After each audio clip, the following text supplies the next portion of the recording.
अच्छा, जो लोग इस वक्त मौजूद हैं उनको मैं अपने सामान की कुछ चीज़ें दिखाता चला जाता हूँ ताकि आप लोग भी बोर ना हों। जो पेपर क्लिप्स मैंने कहे थे उनकी तस्वीरें तो आप लोग देख चुके होंगे, लेकिन मैं आपके सामने ये पेपर क्लिप जो है ये दिखा रहा हूँ अब इस वक्त। ये इस तरह का पेपर क्लिप है। इसके अलावा ये मेरा इंक पॉट है, यह मेरी स्याही की दवात आपके सामने है।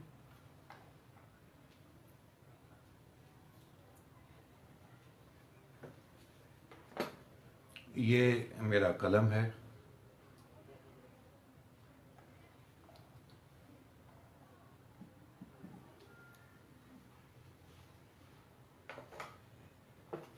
इंडियन इंक का एक ब्रांड ये आप देख लें, ये लोकली अवेलेबल है, अक्सर आपको स्टेशनरी की दुकानों से आम मिल सकता है। इसी तरह इंडियन इंक का एक और ब्रांड है, ये रोटरिंग जर्मनी का है, और इसको भी आप देख लें। ये भी ये ज़रा महंगा है, तकरीबन 300 या 250 रुपये की ये एक छोटी सी शीशी या बॉटल कह सकते हैं आप, ये दस्तयाब है। तो ये मैं अभी आपको रिकमेंड नहीं करता, लेकिन अगर और कोई चीज़ ना मिले तो फिर ये है बहुत अच्छी, काम में इसको आप अच्छा पाएंगे। और ज़ाहिर है कि आपने डाइल्यूट करना है, आपने पानी मिक्स करके इस्तेमाल करना है, तो इसलिए बहुत ज़्यादा इस्तेमाल नहीं होगी।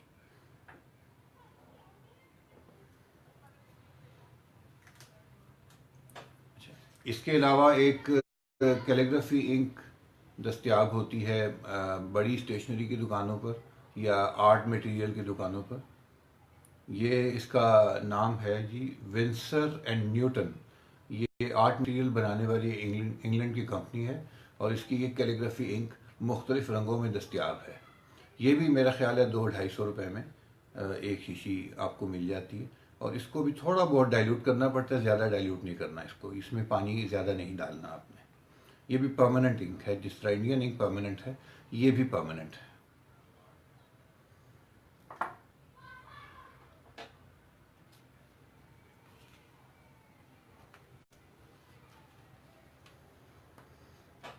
ये चाकू है जिसको मैं इस्तेमाल करता हूँ कलम घड़ने के लिए। और पाकिस्तान में आपके इल्म में होगा कि वज़ीराबाद के चाकू और छुरियाँ बड़ी मशहूर हैं, तो ये वहाँ से आप ये मंगवा सकते हैं। और इसको मैं इसकी शक्ल आपको दिखा देता हूँ। मैंने ये ईरान से मंगवाया था, यानी मेरे एक दोस्त हैं, उन्होंने ईरान से ये लाकर मुझे गिफ्ट किया था। मैं आपको इस चाकू को खोल कर दिखाता हूँ।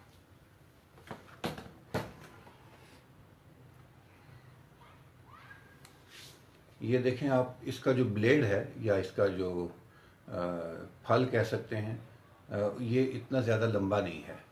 और दूसरी बात ये कि इसकी ये वाली साइड, यानी जो तेज़ साइड की पुष्ट है, वो खासी मोटी होती है। जब हम कलम का कट लगाने लगते हैं तो उस वक्त आसानी से इसके ऊपर अपना हाथ रखकर दबाया जा सकता है।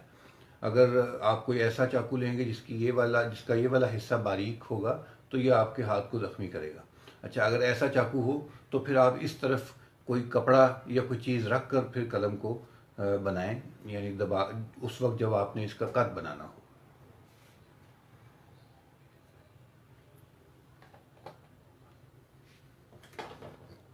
चाकू के अलावा आप पेपर कटर भी इस्तेमाल कर सकते हैं, लेकिन पेपर कटर में ये प्रॉब्लम रहती है कि इसका ये वाला हिस्सा, जब काटने वाला हिस्सा बाहर निकल आता है, तो इसको यहाँ से इस जगह से दबाने के लिए दबाना जो है वो हाथ के लिए दुश्वार होता है, मुश्किल होता है। चुनांचे बेहतर यही होता है कि आप या तो, अगर आपके पास सिर्फ है ही कटर, तो आप यहाँ पर भी एक छोटा कपड़ा या कोई फॉर्म का टुकड़ा या कोई ऐसी चीज़ जो आपके हाथ को इसके दबाव से महफूज रखे, उसको भी इस्तेमाल कर सकते हैं।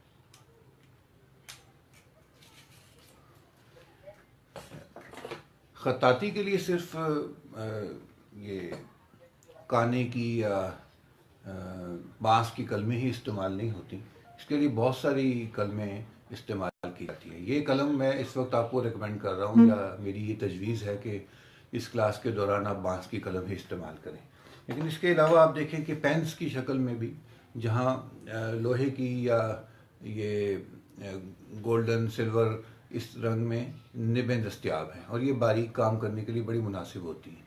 लेकिन यह है कि इनके अंदर इंडियन इंक इस्तेमाल नहीं कर सकते। अगर इंडियन इंक इस्तेमाल करें तो वो इनको जैम कर देती है और ये पेन बेकार हो जाते हैं। इनके अंदर फाउंटेन पेन की इंक जो है ना वो चलती है। अगर इंडियन इंक इस्तेमाल करनी हो तो इनको सिर्फ डिप करके, यानी इनको डुबो के थोड़ा बहुत इंडियन इंक इस्तेमाल करके उसके बाद गर्म पानी से धोकर रखना चाहिए।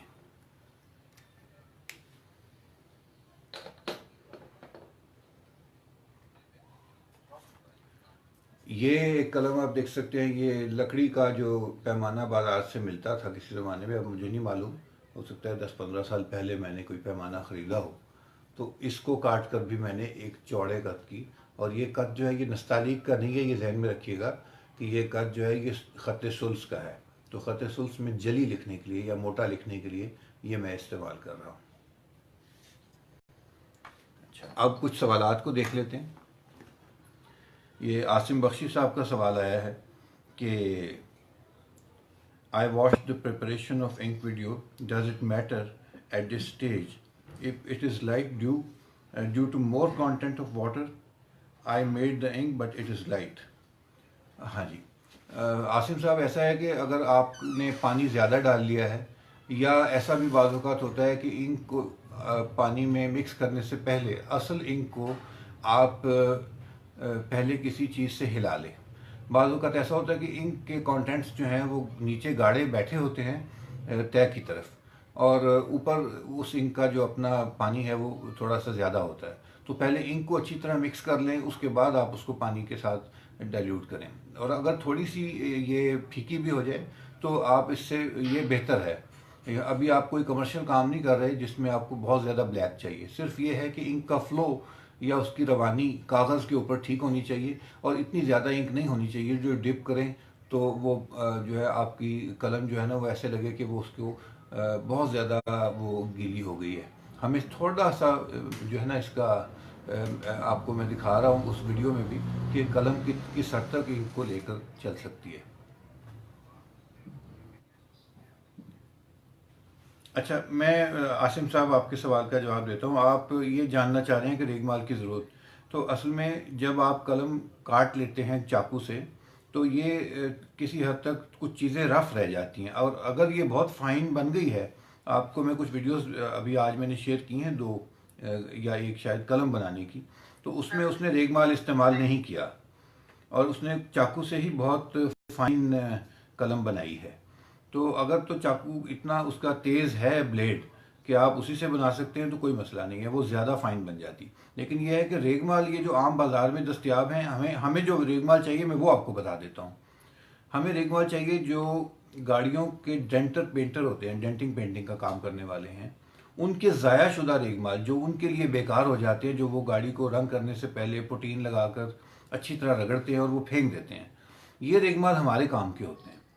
और अगर उनमें भी ज़्यादा दंदाना, उनका दाना तेज़ हो या उनके दाने अभी बड़े हों, तो उनको मज़ीद उन रेगमाल को भी आप उन रेगमाल को भी आप ज़मीन पर रगड़ कर या फर्श पर रगड़ कर मज़ीद यानी बेकार कर दें थोड़ा सा, और उसके बाद आप उसको जब उसके अपनी कलम इस्तेमाल करेंगे उसके साथ, तो वो ज़्यादा नहीं उसका जो है ना मटेरियल उतारेगा।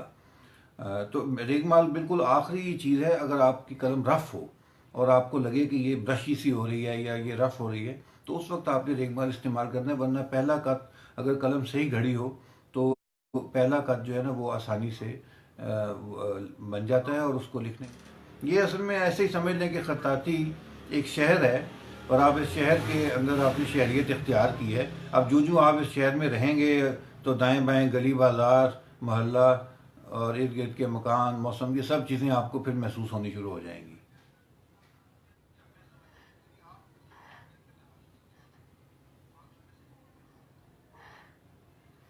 अच्छा, ये राहत रफ़ीक साहिबा कह रही हैं कि इनको इंक बनाने वाली और कलम बनाने वाली वीडियो का लिंक नहीं मिला। ये दुरुस्त कह रही हैं क्योंकि मैंने ये वीडियोस जो हैं ये शेड्यूल पर लगाई हुई हैं, और ये शेड्यूल हर वीडियो आपको 8-10 मिनट के वक्फे से मिलेगी, और ये पोस्ट जो है ना ये शेड्यूल्ड पोस्ट हैं जो इस क्लास टाइम के अंदर मैंने डिस्ट्रीब्यूट किया हुआ है ये टाइम। तो ये आज आपको 7 बजे से पहले पहले सारी वीडियोस मिल जाएंगी।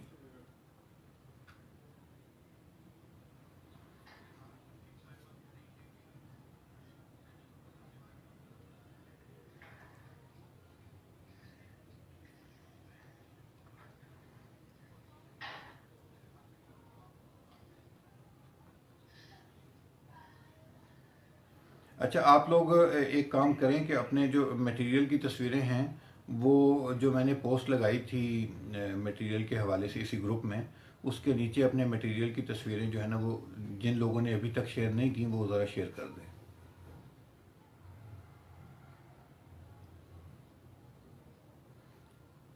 अच्छा, मुबशिर साहब का सवाल आया है कि आर्ट पेपर को और किस किस नाम से जाना जाता है।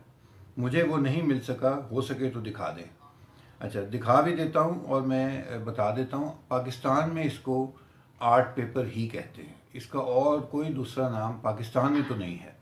अच्छा, बाकी दुनिया में टेक्निकली इस पेपर को कोटेड पेपर कहते हैं। अच्छा, अब देखा जाए तो बहुत सारे पेपर हैं, जैसे ऑफसेट पेपर है जो फोटोकॉपी के लिए इस्तेमाल होता है, कोटिंग उसके ऊपर भी होती है। और ये जो आप खाकी रंग का कागज़ देखते हैं, कोटिंग उसके ऊपर भी होती है। लेकिन आर्ट पेपर की कोटिंग स्पेशल होती है, वो मुख्तलिफ है। यानी वो ग्लेज्ड कोटिंग है।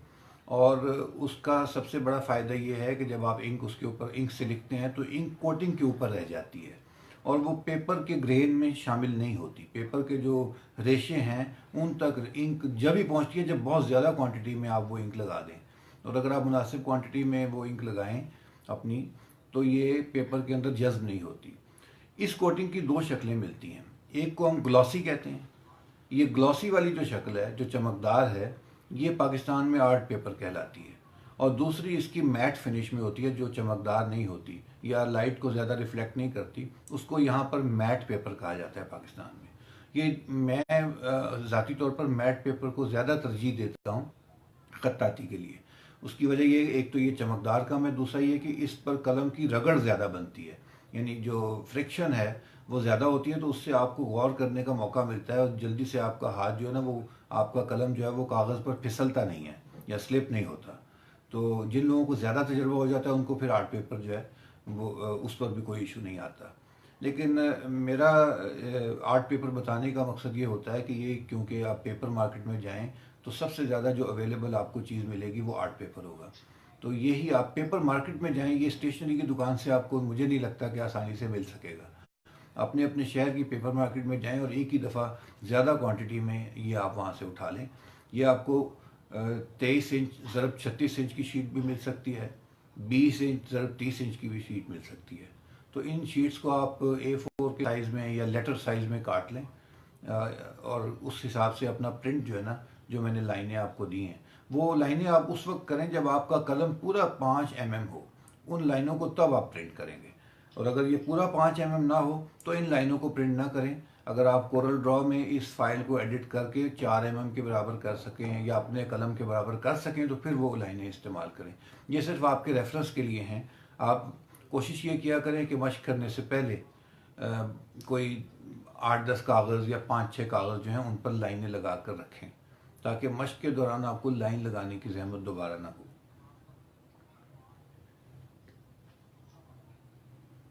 आर्ट पेपर के हवाले से एक पोस्ट भी मैंने इस ग्रुप में शेयर की है, उसको भी अगर आप पढ़ लें तो कुछ बुनियादी मालूमात आपको मिल जाएंगी। यही बातें हैं जो मैं आपसे यहाँ मैंने बताई भी हैं।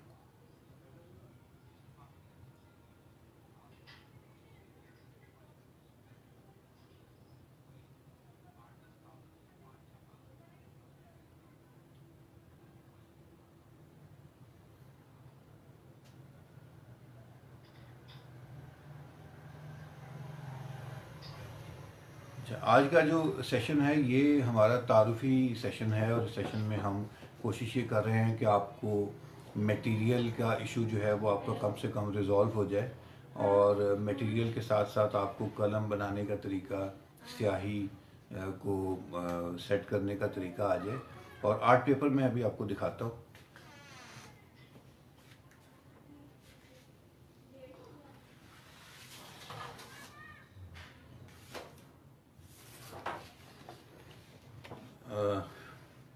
ये आर्ट पेपर आप देखें।